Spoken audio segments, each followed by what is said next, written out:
கரத்தில் வைத்துக் கொண்டு எழுந்து வரணும்.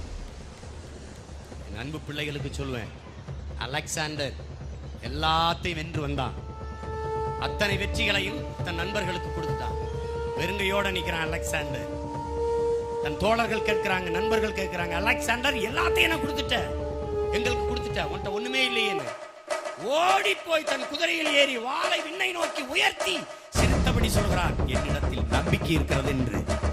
அந்த நம்பிக்கையை கொண்டு வர வேண்டும். கொஞ்சம் ரத்தம் தாருங்கள், நான் நிறைய சுதந்திரம் தருகிறேன் என்று முழங்கிய சுபாஷ் சந்திர போஸ், உன்னை ஒருவனாலும் தோற்கடிக்க முடியாது, நம்பிக்கையில் நீ தோற்கிறவரை என்கிறார் சுபாஷ் சந்திர போஸ். அவனையே முன்னத்தியராக கொண்டு தாழ்ந்து வீழ்ந்து கிடந்த தமிழ் தேசியனத்தின் விடுதலைக்காக புரட்சி செய்த என்னுயிர் தலைவன் மேதகுவி பிரபாகரன் அவர்கள், நல்லவர்கள் கூட தோற்றதாக வரலாற்றில் செய்தி உண்டு, நம்பிக்கை கொண்டவர்கள் தோற்றதாக செய்தி இல்லை என்கிறார்.